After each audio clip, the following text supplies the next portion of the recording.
Hey chums, and welcome back to the Kenwood Kids Club.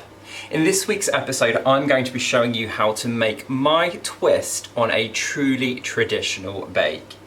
We're making school cake.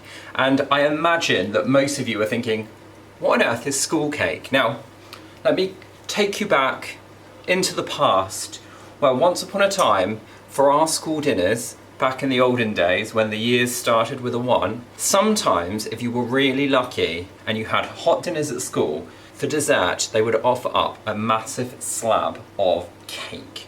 And that cake would just be a really kind of basic sponge with icing on top and of course tons and tons of sprinkles. Now these days I think school lunches are a lot more sophisticated than they were back in our day, but I still think there's a time and a place for just a big slab of delicious cake, and that's what I'm going to be showing you how to make today. We're going to be making a chocolate school cake, simply because everybody loves chocolate, and it's basically going to be a huge chocolate sponge covered with loads and loads of delicious chocolate buttercream, and then of course sprinkles. And because we're going all in on the chocolate, I thought we'd use a chocolate sprinkle mix as well. Now, if you fancy making a chocolate school cake of your own, head down to the video description down there and you'll find the full list of ingredients that you will need to bake along with me. But you'll also find a link to the Kenwood Kids Club website, and over there not only will you find the ingredients list, but you'll also find a full written out recipe as well. Some people find it easier to bake along with a video, some with a recipe. Whichever you prefer, we've got you covered. Of course, if it's your first time visiting the Kenwood Kids Club website, don't forget to get signed up as a member, because you'll get your own membership card and it will make you eligible to enter our Star Baker of the Month competition every month as well. You don't want to miss out on that, because you could win some amazing prizes, including a Kenwood hand mixer, which is just fantastic. Again, if it's your first time watching one of these videos, don't forget to give this video a thumbs up down below, and why not hit the subscribe button while you're there too. But once you have got all your ingredients ready, like I have here, we're ready to get baking. So I suggest, let's get started. Now, to make my chocolate school cake, most of the ingredients are really simple. We've got our standard butter or baking spread, and I'm actually using baking spread today. We've got sugar, regular white caster sugar. We've got eggs, 8. We've got self-raising flour, that's the one with the raising agent. We've got cocoa powder.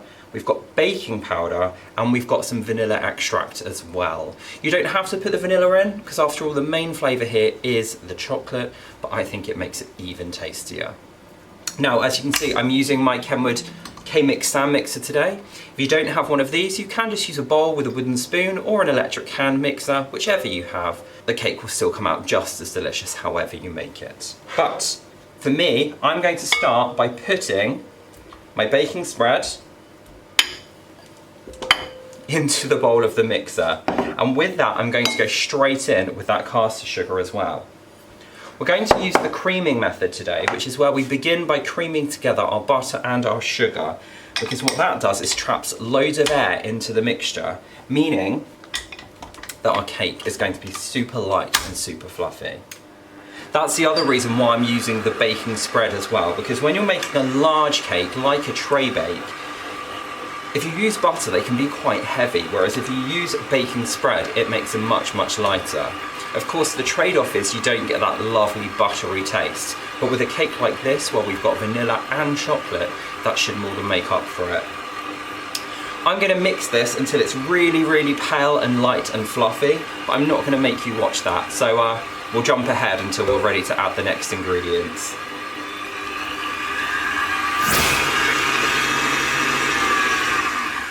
After only a couple of minutes, you should find that your mixture's gone really pale and it's really light and creamy. So we're ready to add the next ingredients. And actually, we're going to be a bit lazy today, because although I said we're using the creaming method, where you start by creaming together the eggs and butter, I'm not actually going to add the rest of the ingredients one at a time, simply because I found that with this recipe, I get just as good results by doing almost a combination of the creaming method and the all-in-one method.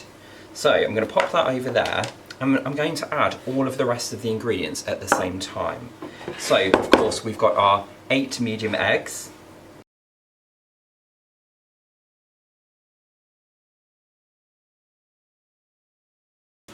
We've got our flour, which I have already sifted into this bowl. We've got our cocoa powder. We've got our baking powder. And finally, we've got our vanilla extract. So that's all gone in there at the same time. And then I'm just going to pop my beater back on and mix this all together. I'm going to start on a really low speed because I've just added a lot of powdery ingredients in there and I don't want them to go whoosh everywhere. So we'll start off slowly, and as those ingredients start to come together, we can then increase that speed just a little bit.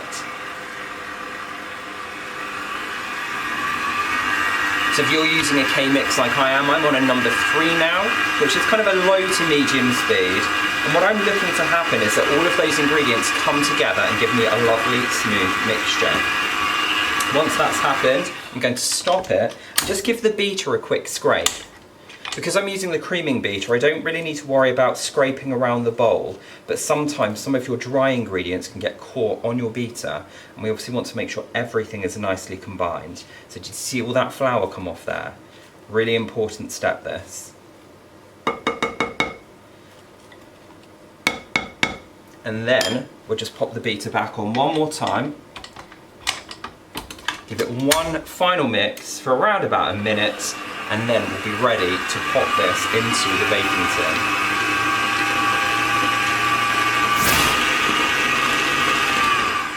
Okay, so the mixture is all mixed together now, and this is ready to go into a baking tray. And I've got a large tray today. It's 9 inches by 13 inches, which is kind of a standard baking tray, brownie tin type size. Just capturing all this mix so we don't waste any. And here is the tray. Now you can grease and line your tray in lots of different ways. Quite often on these videos I use cake release spray. You can use butter, but what I've done today is I've used a combination of butter and cocoa powder, so it looks like this. I've also got some non-stick baking paper in here as well, and those together are just going to help me get my cake out really easily. Now we've got a lot of cake mixture here, so you might need an adult to help you scoop up the bowl. But all we need to do is transfer all of the mixture into that greased and lined tray. Now we don't want to waste any mix. I'm going to be really, really thorough in making sure I've got everything out of this bowl. And then using my spatula, I'm just going to spread that mixture around to fill up the whole tin. It doesn't need to be perfect because what will happen in the oven is that mixture will get quite runny to start with, so it will spread out a little bit more anyway on its own. But we're just giving it a helping hand by just trying to make sure it is as flat and even as possible, like so. Once you're done, you should end up with something that looks like this, and that now needs to go into a preheated oven at 180 degrees or 160 degrees fan, which is gas Mach 4, for around about 45 to 50 minutes. What you're looking for is that your cake should have risen up really, really well. It should be almost springy or spongy to the touch, and if you insert a skewer into the middle, it should come out clean. There should be no liquid cake mixture on it at all. So I'm going to pop this one into the oven, and while I do that, we can make our chocolate buttercream. So once your cakes are in the oven and you've had a bit of a tidy up, we can make our chocolate buttercream. And to do that, we're going to start with some room temperature butter. Now it's important that this is real butter rather than the baking spread we used before, just because baking spread doesn't really make proper buttercream. It ends up really soft and it doesn't set properly. So I'm going to go in with my butter, and then again, using that creaming beater that we used before, we're going to just whip this butter up until it's really, really pale and light. We can do that at quite a high speed. Do excuse my squeaky bowl, that just means it's beautifully clean. We can do that at quite a high speed, and we're looking for it to go really, really pale, as I say. So it might take 4 or 5 minutes to do that, but it's worth the wait, I promise. So again, I'm going to turn this up and we'll jump ahead until mine is ready.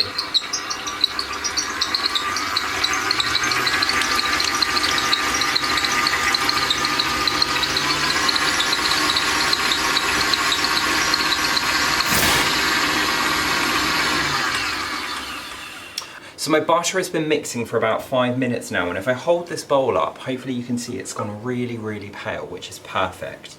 So before we carry on, we're going to turn our attention to our milk chocolate. And I've got some little, almost like chocolate buttons here, but you can just use a bar of chocolate and chop it up small, or even just break it into segments, whichever you've got works fine. But what we need to do with this is melt it. Now I'm going to melt mine in the microwave, so I'm going to pop it in for about 30 seconds, take it out and give it a stir, pop it in for another 15 seconds, and for the amount I've got here, that should be enough. If you're using a chocolate bar, it might take a bit longer, but just keep microwaving it in 15-second intervals and giving it a stir in between each one just to make sure it doesn't burn. And you should end up with some beautifully smooth melted milk chocolate. So I'll do that and I'll see you in a second. So here's my chocolate, which has been in the microwave for 30 seconds and then 15 seconds. There's a couple of little lumps, but by stirring it now, I'll be able to melt those in the heat of the rest of the mixture. So that won't take very long at all. And then I'm just going to set this aside for a couple of minutes while I carry on making my buttercream. So let's pop that over there. I'm going to bring in my big bowl and I'm going to put a sieve on top because I'm going to sieve my icing sugar. Now I've bought supermarket icing sugar and sometimes it can be quite clumpy. In fact, I've got a couple of really big lumpy bits in this one today. Can you see those? So not ideal. So that's why it's really important to sieve your icing sugar, just because you don't want to be dropping lumps like that straight into the butter. I'm also going to go in with my cocoa powder at the same time, and then I'm just going to use my spatula to just work the powders, the icing sugar and the cocoa powder through the sieve.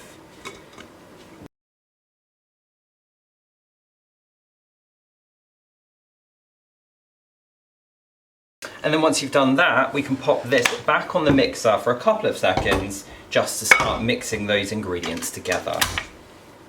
Again, start on a low speed because otherwise what can happen is all those powders will go whoosh and you'll end up covered. So it's always best to start slow and then you can speed up once they've started mixing together.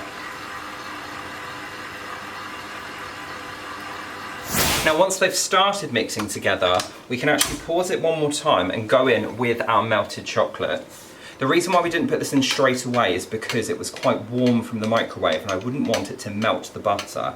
So it's best to let it sit for a couple of minutes just to take the edge off the heat, and then you can add it in to the bowl.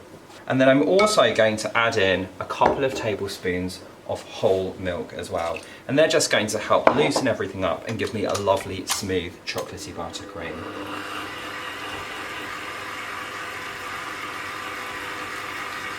It smells absolutely amazing.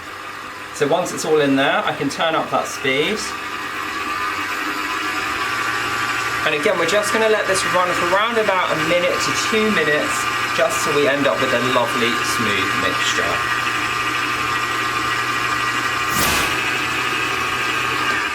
And then once it's had that final mix, you should end up with this lovely, smooth, chocolatey frosting that looks like that, and it's going to taste absolutely amazing.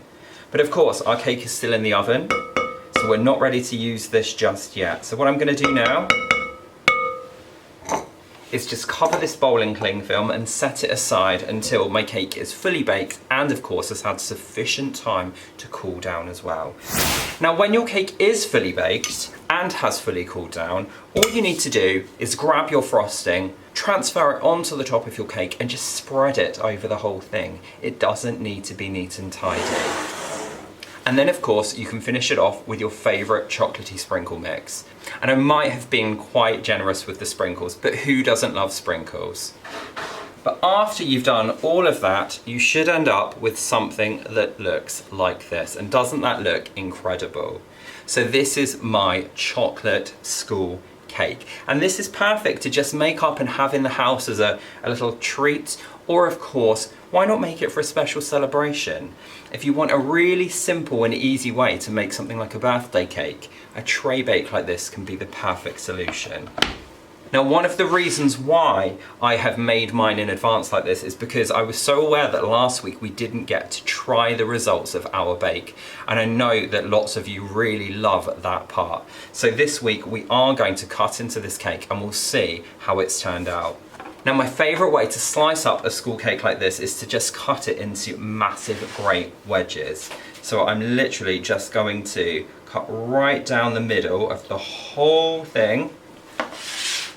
And I'm making loads of mess already, lots and lots of crumbs.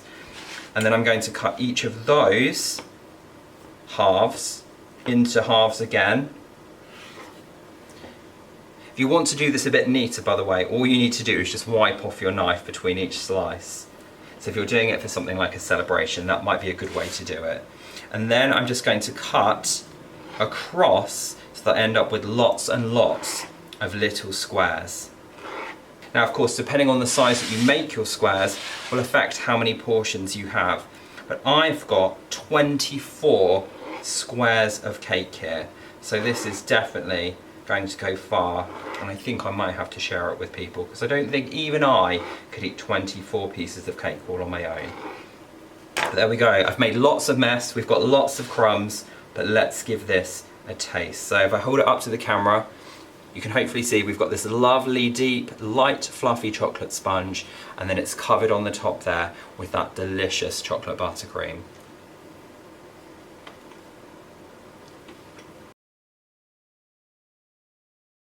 I just know that I've got chocolate all over my face and all over my mouth, but that's when you know it's a good chocolate cake. So if you fancy having a go at my chocolate school cake, then do head down to the video description where again you will find the full list of ingredients that you need, or of course you can click on the link that will take you to the Kenwood Kids Club website, and then over there you will find not only the list of ingredients but also the full written out recipe as well. If you do have a go at it, don't forget to take a photo and upload it to the Kenwood Kids Club website, not only so I can see it, but also because that will enter you into our Star Baker of the Month competition for October, and who knows, we could be announcing you as our winner very soon. If you enjoyed this video, please don't forget to give it a thumbs up down below, and if it's your first time watching one of our videos here on the Kenwood Kids Club YouTube channel, don't forget to hit that big red subscribe button before you go today as well. I'll be back at the same time next week with another Bakealong video for you to enjoy. But until then, as always, take care and happy baking. And yes, I am now going to finish the rest of this piece of cake. Bye.